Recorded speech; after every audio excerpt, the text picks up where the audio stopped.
Good morning again, everyone, and thank you for joining us today. My name is Gaëlle, and I'm working for ACR Plus, and so we are the organizer of today's webinar in the framework of the Biocircularcities project. As you know, I hope, it's the second episode of a trilogy that will take place over the summer to present the project and its outcomes. Last week was episode 1, and we introduced to you maybe and to the other participants the approach that has been adopted by the partnership to support the transition of the pilot territories towards circular bioeconomy. And also, of course, we talked about the key findings of the project. Today, the focus is on the tool that has been developed by the partners to support the identification of the most suitable biocircular technologies on a specific territory to improve biowaste management. I will not tell you more about this tool because it will be explained really in details by Melanie later on. We'll be together for a little bit more than 1 hour with the following presentation. Here you see the agenda. So first, there will be a little presentation of the project by my colleague Jean-Benoit from ACR Plus. Then Melanie will take the floor for a longer time to really tell us all about the tool. And we have Joren from BTG Biomass Technology Group, hello, which is who will be talking about some a sister project, another project. And finally, you will have a bit of time for your questions. Before I introduce you to, or I let the floor, sorry, to Jean-Benoit, I just want to remind you of some housekeeping rules, nothing really new. Today's webinar is being recorded, so we will share a link with you after the event. You can then revisit the content yourself or share it with your colleagues. We will also upload the presentation afterwards on the Biocircularities website. There, in a couple of days, you will also find the recording of the first episode in case you missed it. We warmly invite your comments and questions. If you have a question for the speakers at any point, just maybe type it in the chat box that you have on your screen, and we'll keep it for the discussion session at the end of the presentations. All your microphones are muted. If you would like to speak during the discussion session, of course, raise your hand or write in the chat, and then we will enable your microphone, your webcam, and you can take the floor. So now I will hand the floor over to Jean-Benoit. So as I said, my colleague who's working for ACR Plus 2. Jean-Benoit, let me change the slide, and the floor is all yours. Maybe you can take control also. Okay. Thanks a lot, Gaëlle. Well, welcome everybody to this second webinar on biocircularities. I won't be too long. I will just give you the general overview of the project that you know what we're working on. Biocircularities is a project working to explore and improve circular bioeconomy in several territories. And I took control, but it doesn't work actually, Gaëlle, so maybe you can move it. No, I can't take control, so yeah. The aim is to support the development of innovative regulatory framework to make sure that the circular bioeconomy principles are aligned with this framework. And actually, we focused on 3 different territories that I will explain to you later, with whom we try to establish a dialogue with experts from the consortium to help them overcome challenges and then explore 3 different value chains for them to improve. I really invite you to go on the website and check the project video that gives you a good overview of what we are doing with the project. And the project is actually coming to an end. So in September, we should finalize it. So this is kind of the key outcome of the project. Just to give you, with the next slide, an overview of the 3 value chains that we investigated over the course of the project. First one is the metropolitan area of Barcelona. And here we worked on a municipal biowaste collection that is actually performed with bring banks, and we investigated how a door-to-door system could improve the quantity and the quality. And we also explored how upgrading the biogas into biomethane to be injected in the local grid could help the overall bioeconomy. Second territory is another metropolitan area. It's the metropolitan city of Naples in Italy. But here the focus was quite different. It's the agro-industrial organic waste, the coffee silver skin that is a residue from the coffee roasting production process. And here we investigated how it could be used to make a new food product actually, instead of being composted. And the last territory was the province of Pazarcik in Bulgaria. It's a very rural area compared to the two first cities, and there's lots of wood. And here the idea was to check what could be done with wood residues that were left in the forest, if it could be interesting to be collected and to process into lignocellulosic valorization or in heat and power. And for all those three pilot territories, the expert on the consortium supported them by exploring the policy background, by looking at the impact assessments linked with the improvement of the valorization routes. And we had a local stakeholder engagement process so that they could really discuss in details the challenges, but also the opportunities with all those different value chains. And today the focus will be a bit different. It's how we plan to make also those results available to other territories. And it took the form of this web tool that Melanie is going to introduce. So without further ado, I will introduce the first speaker.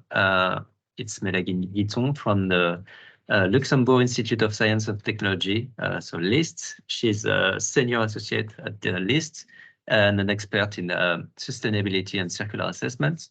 And within the project, she managed the replication work package, focusing on making the results of the project available through this web platform. So she will first introduce the web tool, explain how it works, how we build it, and then she will provide some more practical cases for you to understand how it works and what kind of results you can get out of it.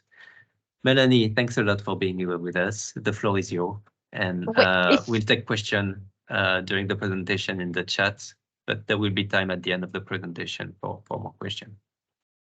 If I can interrupt a little bit, let's first maybe ask our participants if they're familiar with the tool quickly. So there were some links just to know if you've already tried the Biocircularcities Webtool. 3, if yes, you did. No, you follow the link. You already had a look how it is, but you didn't go further, or not at all. Okay. So you can see, Melanie, that our participants are mainly not so familiar with the tool, let's say. So yeah, I guess they will be happy to see the demonstration. Thank you. Thank you for the introduction. So I will share my screen now.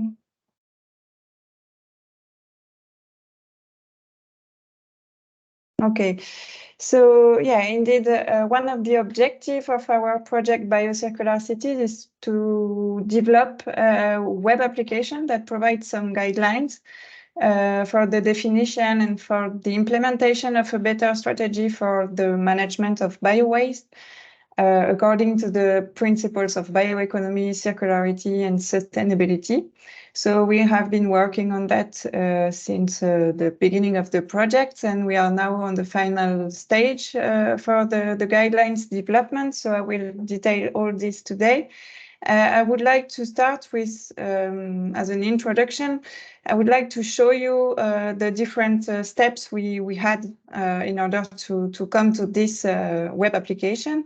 So first, we went through our definition of the scope of circular bioeconomy for biowaste management from urban areas.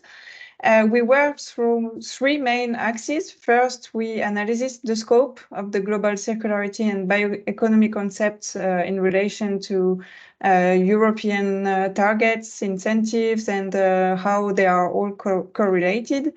Then we made a review of the existing supporting tools, approach, guidelines in order to decide how to position the biocircularcities guidelines we would develop. And in order to define the content and the structure of these biocircularcities guidelines, we made a deep state-of-the-art of the main drivers and barriers towards sustainable circular bioeconomy. And so I will go through this now. So first, this is a summary of the scope we see for circular and sustainable bioeconomy. So on the first column, you have the different European Union pillars of bioeconomy. And in the first line, you have the main targets from the waste hierarchy, so waste prevention, waste reuse, waste recycling, and other types of recovery. And in the table, so in the matrices, we have identified some sustainable or circular actions that can be implemented in order to manage the biowaste in a sustainable and circular way. So these actions have been related to the Sustainable Development Goals from the United Nations. And so based on this framework, we then went through the review of the existing tools to support these actions that were given in this table, summarized in this table. So we have identified about almost 20 tools. Some of them are some web platforms, so providing some information. Some of them are some tools, and some are some more sophisticated scientific models. All address waste value chain, not necessarily focusing on biowaste. And these tools adopt a product or territorial approach depending on the tool. And most of them are focusing on the sustainability and circularity assessment of materials and energy flows. The existing tools that we found, they were oriented towards industrial or policy authorities. Generally, these tools, they don't reach the step of providing support in the identification of concrete technological options. They provide information, or they require really more sophisticated approach that required a lot of data collection in order to adopt, to assess sustainability performance. But we didn't find any tools supporting the first step of the definition of a strategy of we didn't find any tool supporting the identification of what could be suitable considering the specific situation of a municipality or of a territory. So based on this, we decide that we found that the guidelines we would like to develop would bring an added value if it supports the definition of a better strategy for biowaste management through the identification of the most suitable technical options for biowaste treatment. So basically, we have many options when we have biowaste to deal with. And the tool is made to question the municipality or the territories that use the tool on how to avoid landfill and create value. So we will go through the tool afterwards. But just to continue with the work we have done in background of the definition of this web tool, I would like now to give you an overview of the drivers and barriers that we have identified for the development of sustainable and circular economy, circular bioeconomy development. So drivers, we call drivers what are the valuable actions and facts that are implemented for bioeconomy development, and barriers are the issues that slow down the design and the implementation of biocircular solution. So I like this visual representation of all the drivers and the barriers that we have identified through literature review. So I will not detail all the table, but we can see that we identified more barriers than drivers towards bioeconomy. So it was quite interesting to realize that. And these drivers and barriers were classified under 7 driving forces. So the first one, it's related to the need for bioeconomy to be developed for an appropriate and up-to-date policy framework. So this is a bit a challenge for circular bioeconomy because the scope is large and complex. Some policies that do not target directly the bioeconomy are also interacting with the field. So it's a really large scope. And the circular bioeconomy implementation is quite recent. So the techno-economic context is evolving fast. And so the policies supporting the bioeconomy development must evolve in this context. So it's really a challenge. Then the second driving force is related to the sustainable, the change of the consumption patterns. More and more criteria related to sustainability, including well-being, health issues, resilience capabilities, are influencing the market and the type of consumption's behavior. So it supports the transition. It can support the transition to bioeconomy to be a bit faster. Then the third driving process is the need for cooperation and innovation in order to make bioeconomy development more efficient. Then we identify driving forces related to the need for some specific skills development and in order to build a competent workforce at the European level. So the bioeconomy development is competitive in the different countries and at the international levels. Of course, a driving force is very important. It's related to the sustainable management of biological resources. The development of bioeconomy needs to consider the regenerative capacity of the planet. It needs to not create competition between the use of biomass for different purposes. And of course, the pressure on land transformation, land use, climate change must be considered at the regional level and at more global level as well. And the last driving forces is the capacity of funding and investment to support the development of bioeconomy. This is really, it can be a driver, but it's also a barrier identified in the efficiency of the development of bioeconomy. And the last one is the driver of ensuring sustainability is a bit transverse to the other driving forces that we discussed before.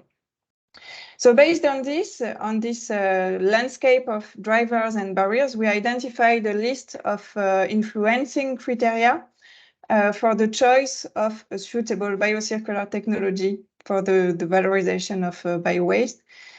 And so they are classified in 4 categories that we will find again when we will go through the tool afterwards. But these criteria, they can be intrinsic to the feedstock properties, so to the biowaste properties. The efficiency of the technological options for the recycling or the recovery of biowaste is also of influence. The targeted environmental performances and the surrounding political and economic contexts are also of influence for the choice of the most suitable biocircular technology. So we will go in details through this list of criteria when we will go through the tool just after this presentation. But I would like to highlight that some more details related to what I showed you are available on the project website. So we have 2 specific deliverables related to that are really related to the tool development. So I invite you to consult the website and these deliverables. So now I come more concretely to the Biocircularities guidelines. So as I told you, it has been developed in the format of a web application that support the identification of the most relevant options in terms of biowaste management and valorization technologies. And so how it works, so the user is invited to answer a series of questions in regard to the biowaste of concern, the context of biowaste generation and the current management system, the potential techno-economic constraints in regard to new development and potential target in regard to environmental performance. And on the background of the user interface, there is a portfolio of technologies of potential interest for biowaste valorization. And so both the specific context of the territory of concern, which is described through the answer of the user in the user interface, and the specificities of each technologies that are in the background are compared in order to see if they are matching or not. And so depending if the user answer is matching the properties of the different technologies, the technologies will gain some points or lose some points. And so at the end, we have a ranking of these technologies, depending if they match very well or not so well with the context which is described by the users through the tool. So we will go through a concrete example, and I think it will be clearer afterwards. So regarding the technologies we have considered on the background of the tool, so we have 14 technologies that are integrated. Some are biological conversion routes, some are some chemical conversion, some are thermochemical conversion routes, and some are more conventional, like the incineration or landfill. So some of these technologies were characterized using the Tech for Biowaste database.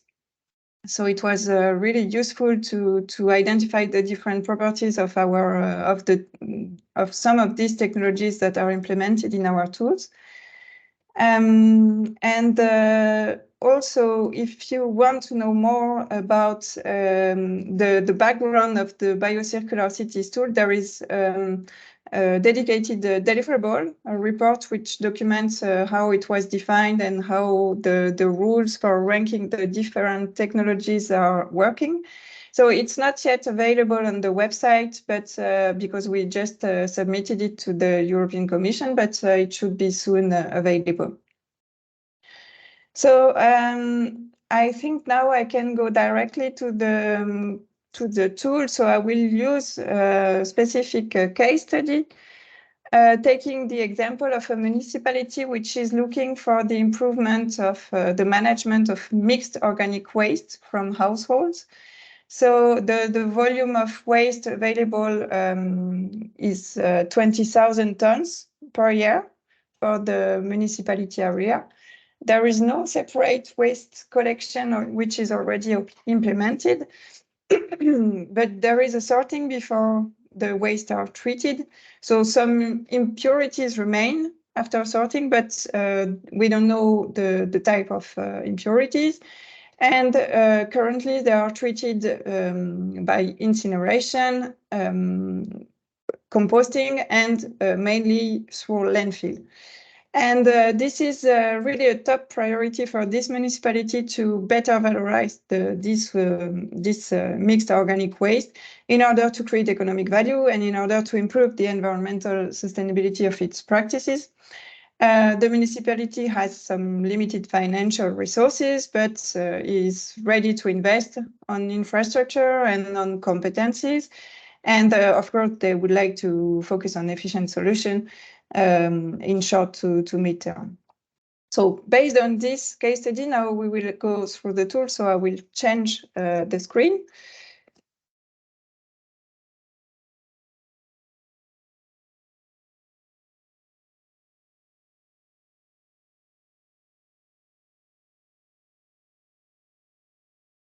Okay, so now you should be able to see the web tool. So the web, what you see now, it's the web application homepage. So it provides some information on the context on which the tool has been developed. It provides some description about the purpose of this tool and briefly explain how it works. So there are some buttons that can give more information for each of these sections. And then on the left part, we can see that we have 4 categories. So these are related, so it's 4 pages of questions, and they are related to the 4 categories of criteria I was describing before during the presentation. So we can go through the first one. So the first page is dedicated to the characterization of the available feedstock and how they are currently managed. So we have first questions related to the type of feedstock that we want to consider. So in our case, we say that it's mixed organic waste fraction from municipal solid waste. Then we have a second questions related to characterize the how it is collected. So how is it already separated at source or not? And is it sorted or pre-treated before the treatment? So in our case, we said we don't have a separate collection, but there is a pre-treatment. Then, so we have questions in order to see the composition of the waste. So if it's known, of course. So in our case, we say that so the remaining fraction after sorting is composed of 90% of organic fraction and 10% of remaining impurities. Then we would like to know the amount of waste which has to be treated in a yearly basis. And there is then questions related to the cost of the treatment. So if related to the landfill. So if there is a landfill tax, the questions aims at knowing if the user is ready to pay more or less or an equivalent price in order to better valorize the organic waste. So in our case, we say that we would like to stay on an equivalent basis, so equivalent cost which is equivalent to the landfill tax. Then we have a question regarding the sources of the waste. So is it local or not? Because some technologies, if they require, for instance, very specific type of waste or bioresidues, it could come from a larger area than the local one, and then the sustainability and circularity can be affected by this by the origin of the waste. And finally, on these pages, we have questions related to the current management system for the waste. So we said for our case that 20% is going to be composted. 20% is going to incineration with energy recovery, and the rest, so 60%, the major fraction, is going to landfill. So based on this first series of questions, we have a first classification of the technologies which are available in the tool. So you can see them here. So we have the score for each of them. So we can see that MBT with composting and anaerobic digestion appear as the most suitable technologies for waste treatment based on the answer from that we put for all the questions in this page. Some technologies are already disqualified because the type of waste we want to analyze, we want to valorize better, is not compatible with the technology. So it means that we have now 1, 2, 3, 4, 5 technologies that are still under the run, let's say. So we can now go to next page. So this second page is dedicated to specify what is the type of end product which is targeted and what are the related specificities we want to focus on. So the first question, it's related to what it's related to the level of the added value of the, let's say, the economic value of the targeted end product that we would like to obtain from the valorization of our waste. So this value can be high, medium, or low, based on the definition which is given here. So basically, high economic value products are generally produced in limited quantities and are related to very specific chemicals, let's say, biochemicals produced from biowaste. So it's really related to the concept of biorefinery. Then medium value products are products like biofuels, bio-based materials, bioplastics, commodity chemicals. And what we call low economic value is the compost or the solid digestate that can be used for soil remediation, for instance, and fertilizers. So we call it low economic value products, but it has a very high functional value. So based on this definition, the first question aimed at setting if what type of value we want to target with the end product obtained from the waste valorization. And so in our case, we put medium value targeted. Then the second question is related to the type of technologies that we would like to focus on. So some technologies are existing only at the pilot scale. And so for some users, for some municipalities or public authorities, it could be a problem to use this type of pilot scale technologies. So we are asking if they are interested in it or not. So in our case, we put it yes.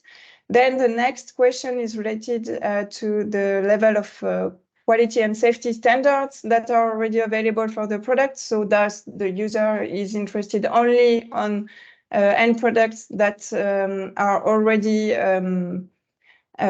for which some EU quality and safety standards are already existing or in definition, or if the market is already existing. So in our case, we put everything because we can focus on products that are already very well standardized or for which the standard is under definition. Then we have a question related to the social acceptance regarding the end product or the waste valorization technology.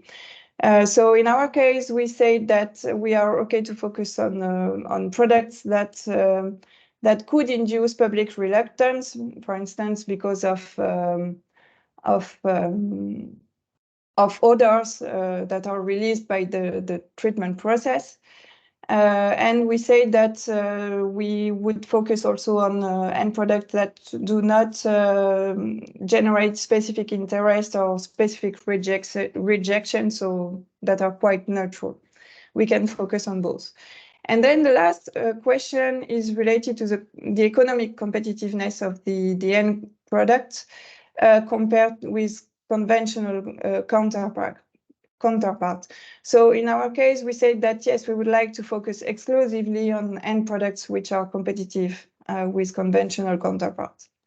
So based on this second set of answers, we obtain a new ranking that you can see on the right. So on the left, you have the score obtained after we filled the first page. And now we have the results after the second page. So we can see that we have landfilling and hydrothermal process that are now disqualified because they were not compatible with the fact that we want to focus on competitive products. So we have only 3 technology left in the run. And now we can go through the next page, which is dedicated to specify what type of environmental performance we would like to target with the technologies to be implemented for waste valorization. So the first question is related to define which conventional counterpart product the obtained end product should substitute in priority. So in the case of our case study, we put heat from natural gas and electricity, but we have some other choices. Then regarding the target in terms of greenhouse gases reduction, we put that ideally the new technologies to be implemented should reach -10 to -20% in terms of greenhouse gas emissions. Then we have the same question regarding the resource efficiency for the process. And then we have the last question with which we can specify what environmental impacts that could be induced by the technology would be a barrier to the development of the technology in the territory of concern. So in this case, we put that impacts on human health and ecosystems and soil would be a problem. So based on this answer, we have a new ranking. New ranking of the 3 technologies that remains in the run. So we see that now after page 3, the mechanical biological treatment with anaerobic digestion is appear as the most suitable technology based on all the answers we provided to the question until now. And so there is one final page of question which is related to some other aspects that could influence the choice of a technology more than another one. So it's related to the capacity of invest in order to develop the infrastructure, the competencies that are required in order to develop and implement the valorization technologies.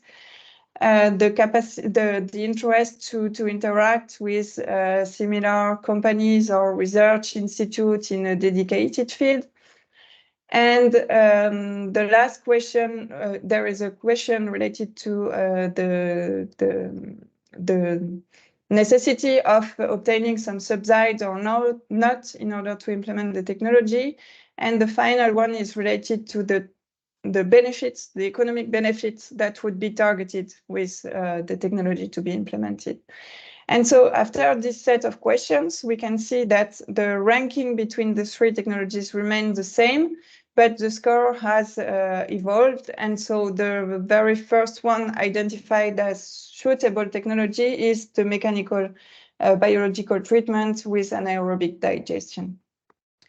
So we can see the global results. So we have a set of technologies that were disqualified for different reasons over the different pages of questions.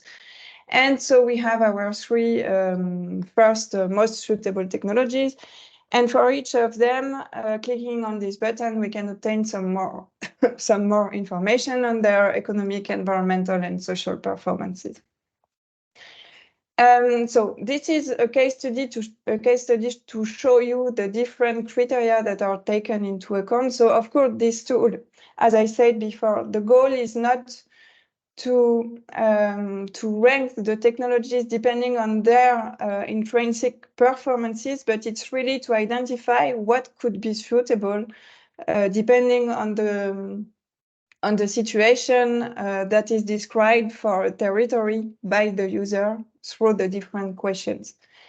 And it has to be considered as, let's say, an introductory tool, because of course it gives some clues on which technology could be suitable, but then next a full business model should be developed in order to ensure that the technology can be efficient.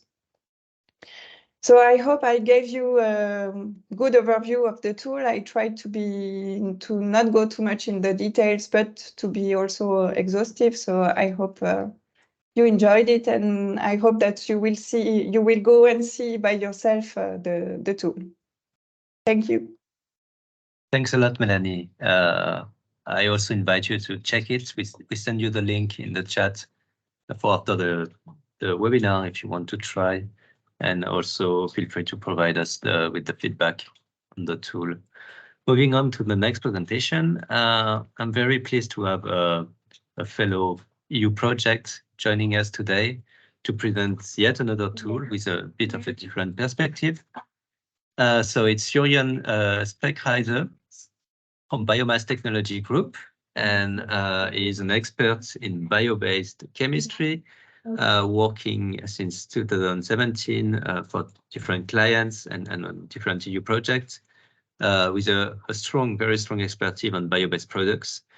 And today is here to introduce the results of one of the results of the Tech for Biowaste project. It's a Tech for Biowaste database that is meant to connect users and suppliers of biowaste treatment technologies. But Jurjen, I will leave you the floor so that you can explain a bit more your project and the database that was actually very useful for our Biocircularcities project. The floor is yours. Thanks a lot for being here with us. Thank you very much for the very nice introduction. Indeed, I will present our project, Tech for Biowaste. But before I do that, for the people who have not heard yet of the company I work for, BTG, Biomass Technology Group, I have a couple of slides to present what we do. BTG is an SME, been around for about 35 years now, and we focus on the bioeconomy. And then I mean the entire bioeconomy value chain, so from biomass technologies, but also the products, so fuel, energy, or chemicals and materials. We have two separate departments. We have the consultancy department, that's where I'm working.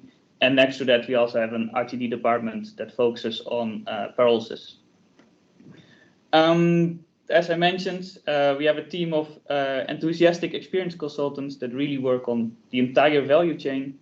And we often find ourselves in a role where we bridge all the knowledge within academia to the practical applications that you see in the market. So some examples of what type of work you can think of. We do different project managers work, due diligence, techno-economic feasibility. We also work at policy support and government, so you can think of market studies, availability studies, what kind of drivers and barriers are there, but also public procurement, consumer perception, and this type of fields. Of course, in the bioeconomy, the environmental assessments are very important. So how sustainable is your value chain or your technology? We do different types of LCA, but also exploring what kind of knowledge is already out there. And sort of the overarching theory that we have is that we use a tailored approach. So we never have off-the-shelf solutions. We do this kind of work in sort of two different methods. One way is direct contracting. Most of those are, of course, under NDA, so I cannot show too many of examples. But a couple of interesting ones are the work that we've done for the JRC. So here you see a couple of publications of the recent years. And the other part is, of course, the European projects. Here is just an example. So I selected a couple of logos. So, for example, on the left, you see Aligned, which is a project where we look into different LCA methodologies in different bio-based sectors. So construction, pulp and paper, woodworking, textile, and biochemicals, they all use different LCA methodologies and standards. And in this project, we're trying to harmonize and align them. Other examples, you see Harmonitor and Trico in the middle of the screen. These look at labels and certifications, where Harmonitor is focusing more on business to business. So what does this mean for your value chain? What are the costs involved? How much is currently already certified or has labels? And Trico looks more at consumer. So how can you have concise consumer communication? That's what Trico stands for, using these kind of labels and certification schemes. So all sorts of different projects on different topics, but all focus on the bioeconomy, of course. And the one that I want to go in a bit more detail today is the Tech for Biowaste.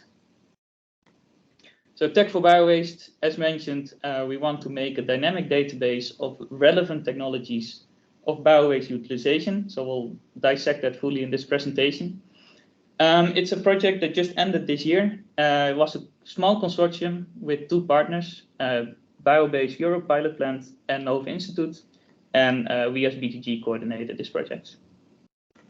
So first, the aim of this project. So why do we want to make this database? And yeah, what kind of database are we looking at? We wanted to have as complete as possible overview of different technologies, and then we look at existing technologies, but also emerging technologies. So we define that as anything with TRL 4 and higher, and really focusing on biowaste. So we have two sort of uses for this type of database. On one side, this database will help technology providers because they can show off their technology, make it available for people to find. Also help to find the right feedstock and find business partners. On the other hand, people are looking for technologies, so they have certain bio-waste, or maybe they're looking for specific products made from bio-waste, and they wanted a place where they can find different technologies and find the right technologies for the feedstock, and also make contacts, of course. So we noticed that before we started the Tech for Biowaste project, there was actually no single place where you can find all the technologies on biowaste.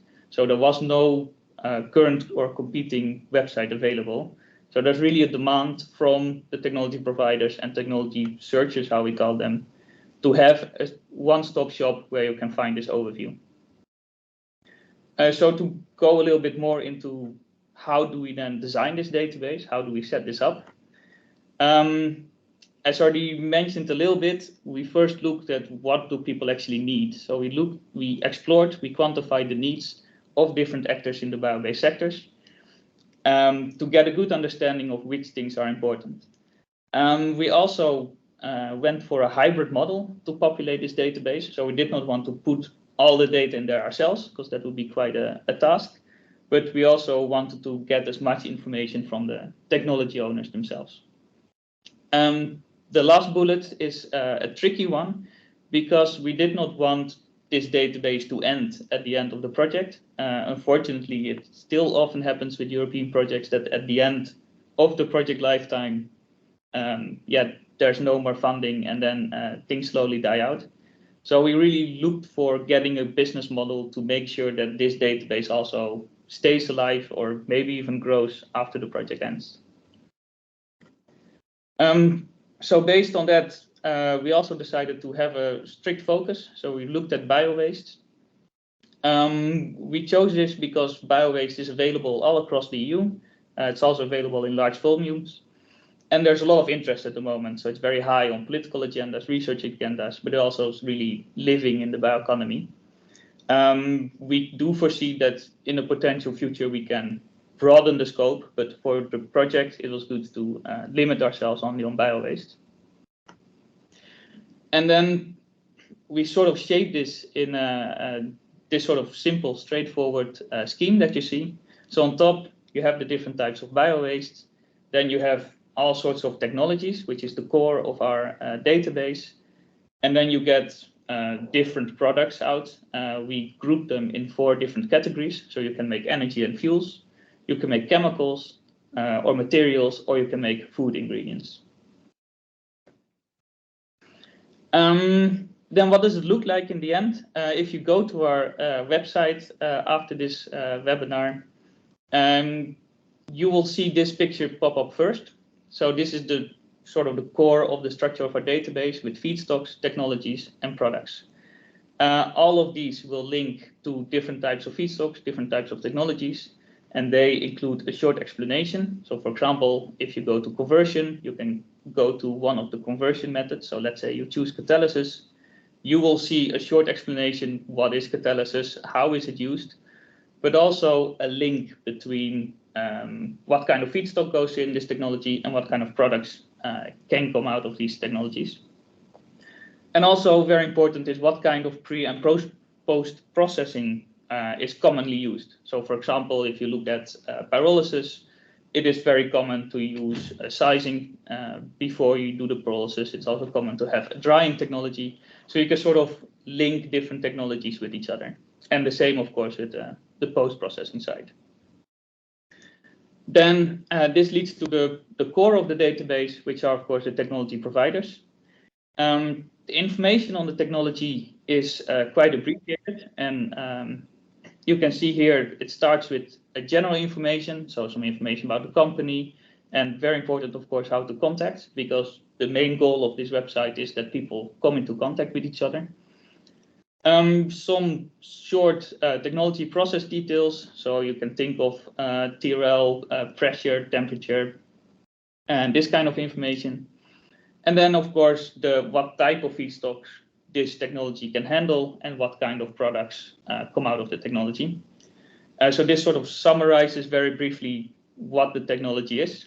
Below that, there's, of course, a text explaining a little bit more about the technology, also put it a bit in a reference of what the company actually does with this technology to explain it a little bit more.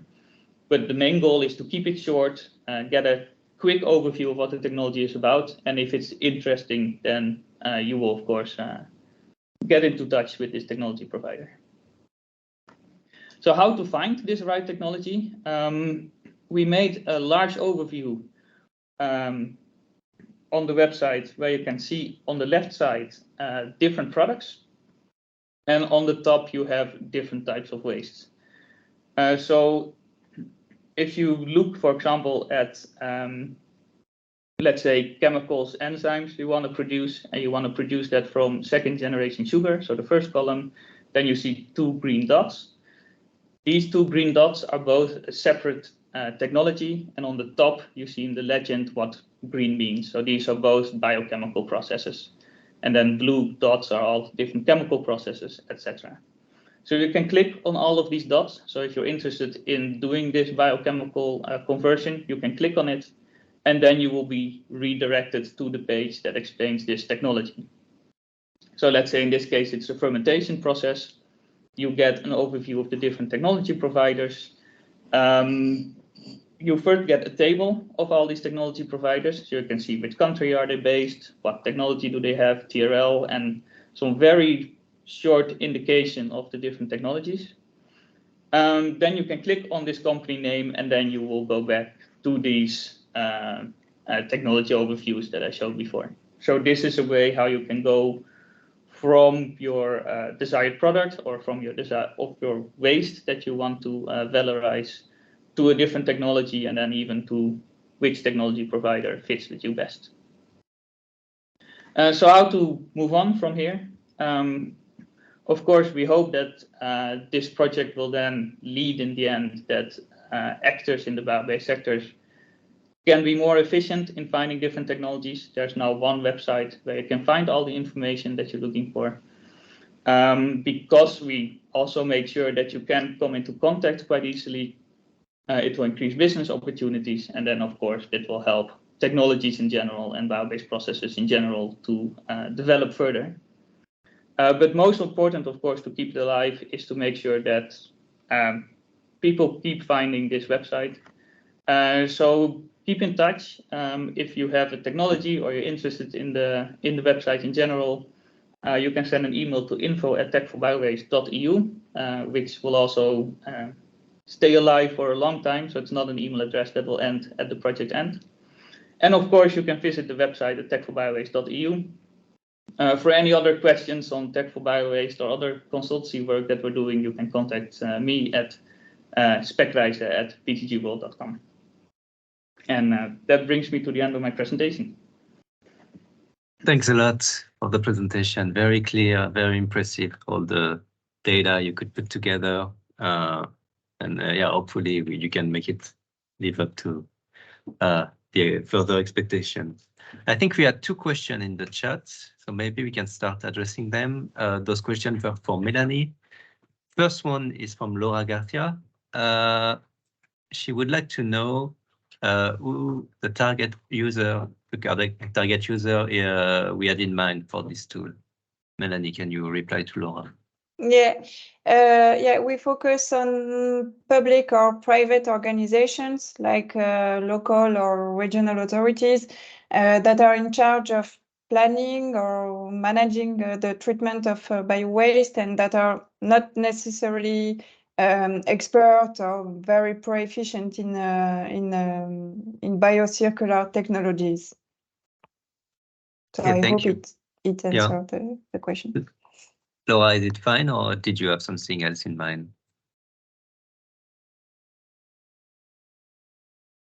It looks fine, so we can move up to the next question, and this is from Joachim Venus.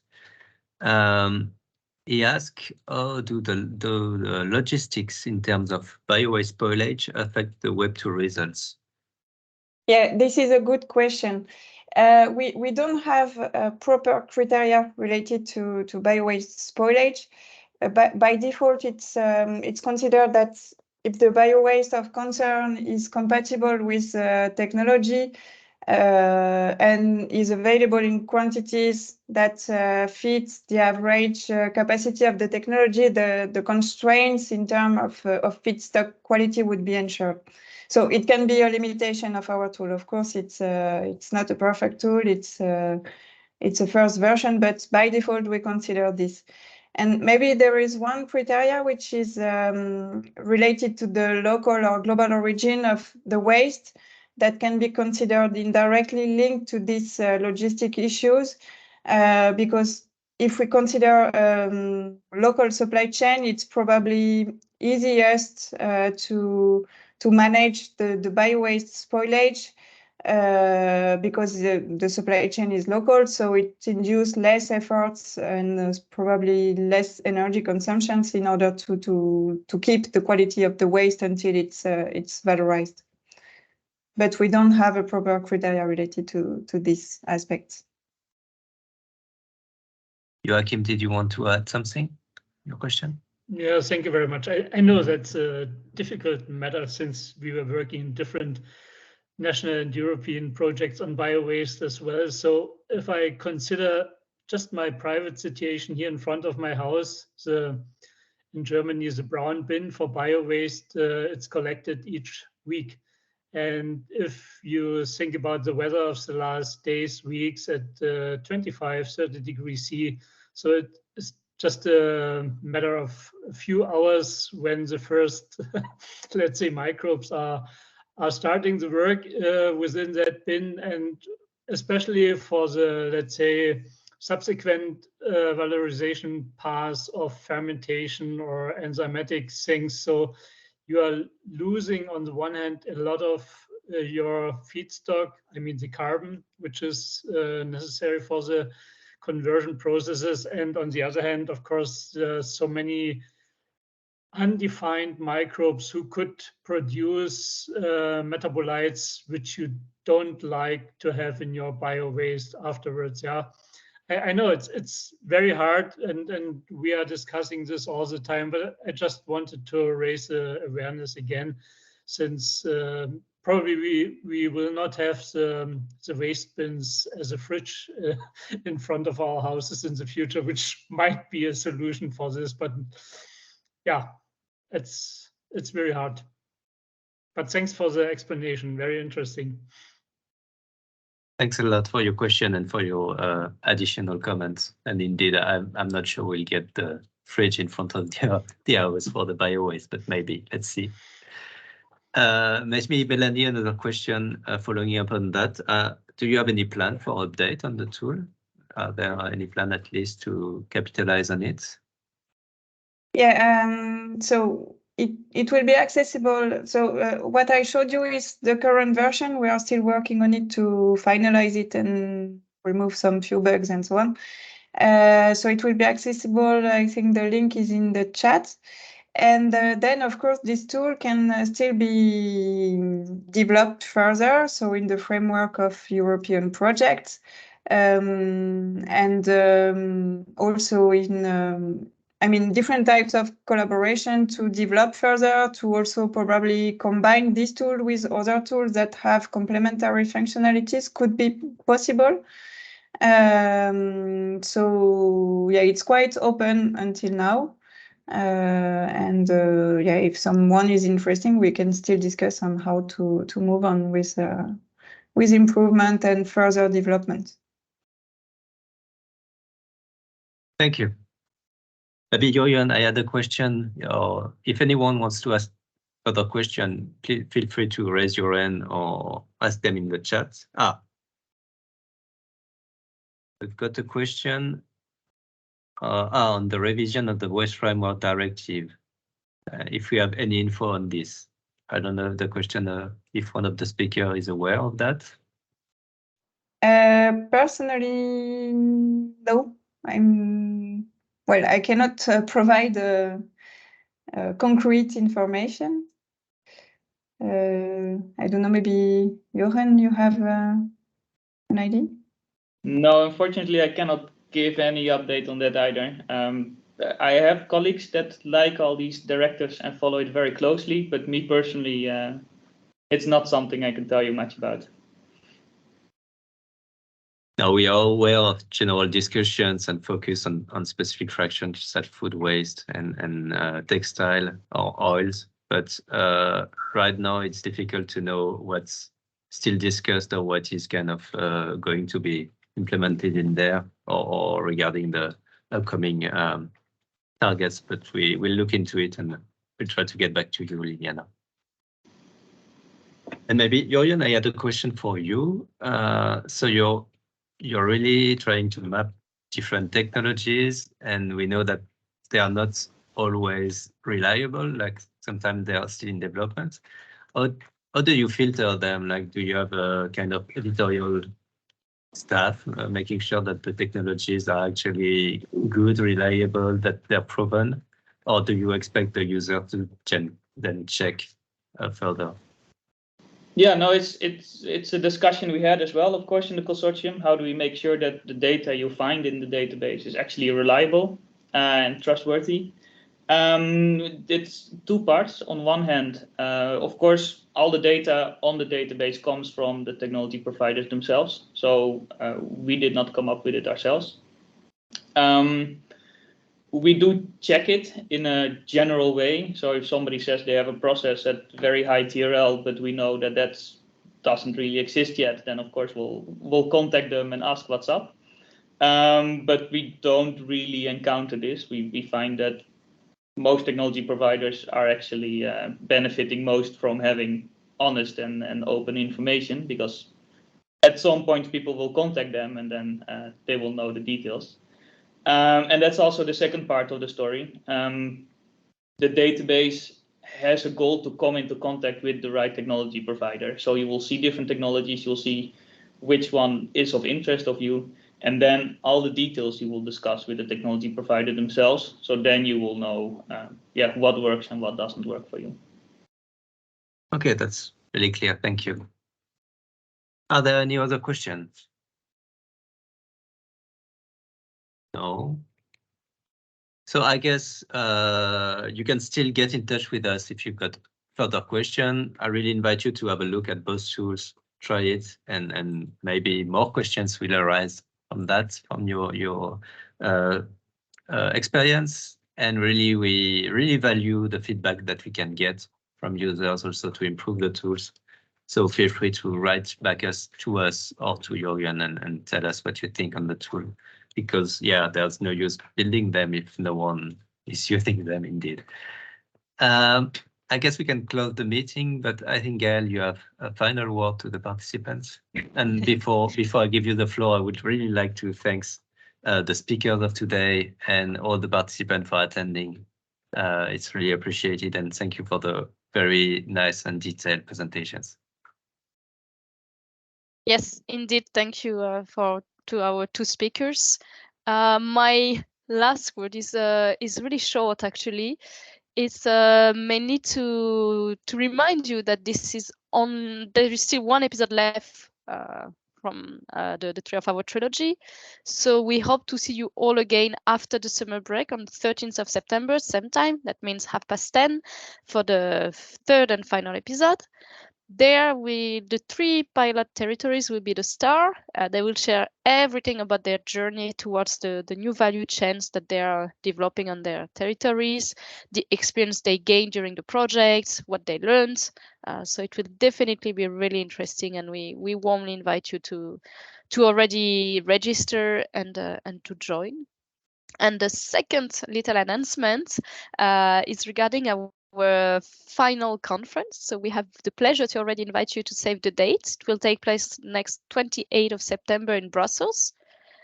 Do not miss this opportunity to meet with all of the Biocircularcities actors, and I'm sure there will be also some sister projects invited.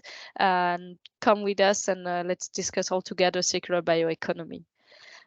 Thank you for your time, and have a wonderful rest of your day.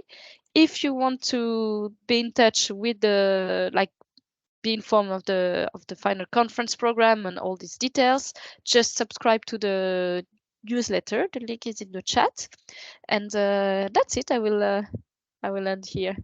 Thank you again for joining, and have a nice day. Bye. Bye. Thank you. Bye.